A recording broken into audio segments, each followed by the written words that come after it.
Hey, what's up guys? It's Corey here with Dapper Dellers, and today we're going to talk about how my print-on-demand Etsy store grew 100% year over year from 2020 to 2021. You ready?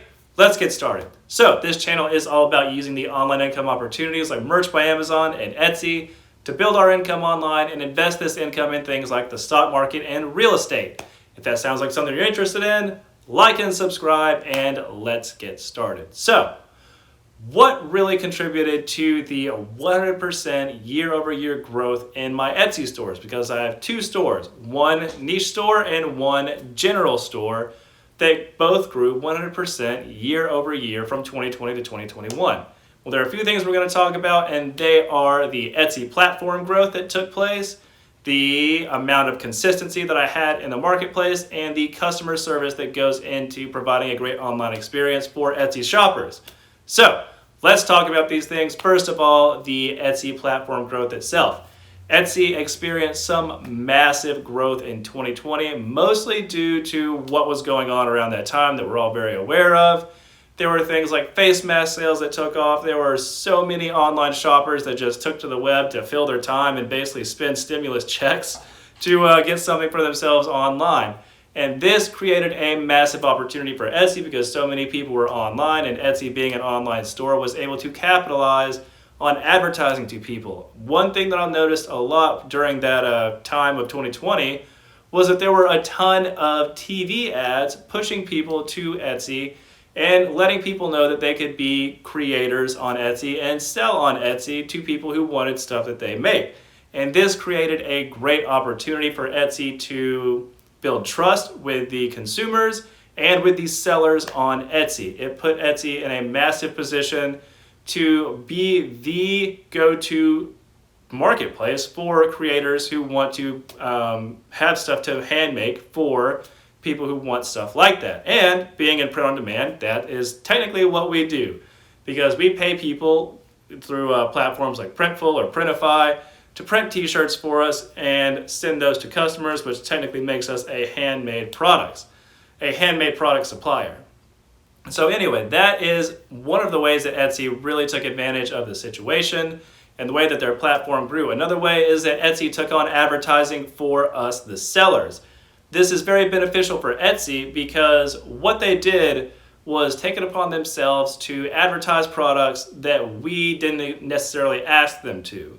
So they had things like offsite ad start, and what this does is it takes your product and it advertises it on things like Facebook, Instagram, Google, Pinterest, and other social media platforms, and you get sales. But at the same time, what is happening? People are seeing Etsy everywhere, and this is growing the platform. So yes, it is benefiting you, but it is also something that was done out of self-interest for Etsy as well, because the more people get on the platform, the more people buy from Etsy, the more people sell from Etsy, the more people have an opportunity to see Etsy and to grow the platform itself, which is going to lead to more sales for you. So first of all, I cannot take credit for the platform growth that happened, and in large part that is mostly, well, not mostly, but it is a definite factor of what led to 100% year over year growth for my Etsy store. Now, the second part is consistency, and we're going to talk about consistency from the perspective of having a general store and having a niche store. First of all, the general store, whenever you're talking about consistency, it is logging on to your Etsy store every day. It is putting products up every day. It is doing the hard work every day of keyword research and things like that to put products out there. It is very much like merch by Amazon, where you need to log on every day. You need to put products up every day. You need to check on your ads every day. And that is consistency for a general store. However, with a niche store, it is a little bit more specific because you're going to have to get into a little bit more of marketing.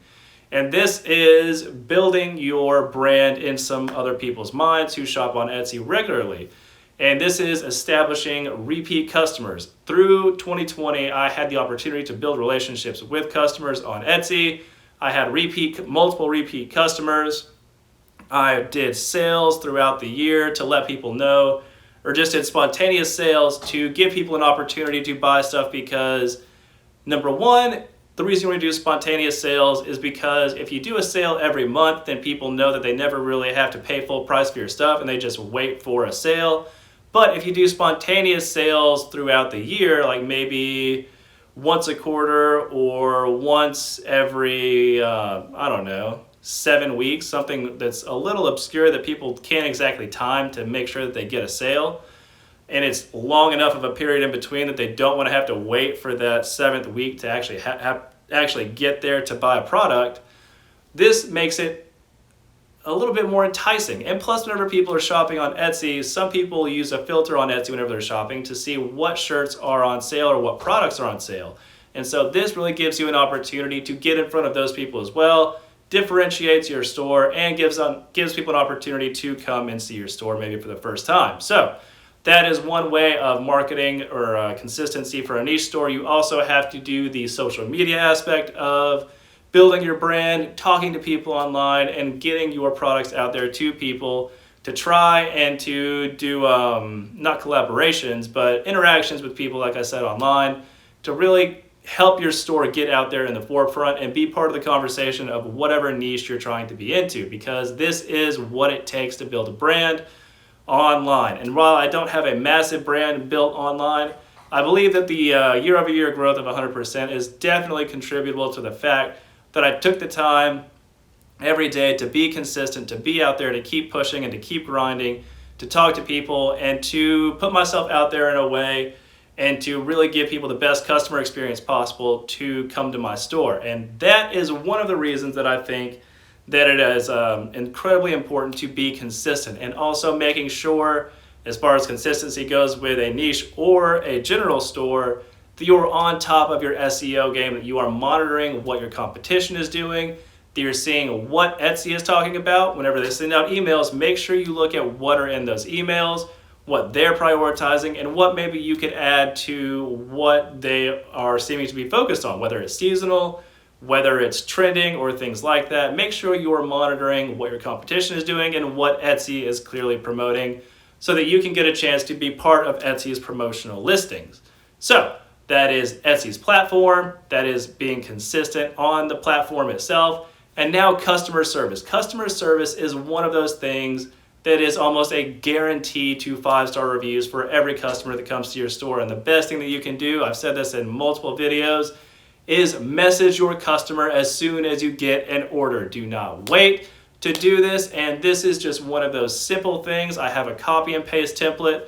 I replace the person's name, I tell them what product they ordered, what size they ordered it in, and I let them know where I'm going to be shipping it, because this just tells the customer and gives the customer an ease of mind that they don't have to worry about if the order was received and if it's going to the right place. They know that the right shirt was ordered, the right size was ordered, and it's going to the right place, and they know that the order was received in general. So this eases a person's mind, and they generally leave very good reviews, and you get an opportunity to build a relationship with this person online, and they likely become repeat customers.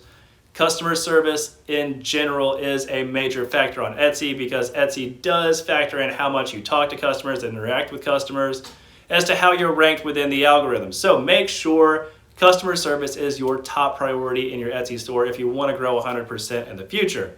And generous rules as far as returns and exchanges. I take the Amazon approach, because Amazon is amazing at customer service, because basically they don't do customer service. They just say, oh, you had a problem, here's a refund, here's some credit, go buy something else.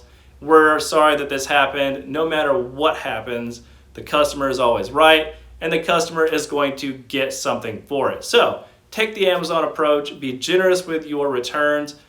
Don't have the idea that people are going to take advantage of this. There are very few malicious people like that out there who would actually buy something from your store just to return it and say that they want a refund, or things like that to get a free shirt.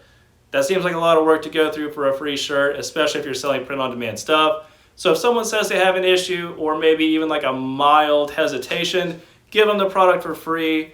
They're likely going to leave a 5-star review, which is going to give you probably 3 more sales in the future. So give up 1 to get 3. That is basically it, and these are the main things that I feel contributed to the fact that my store grew 100% year over year.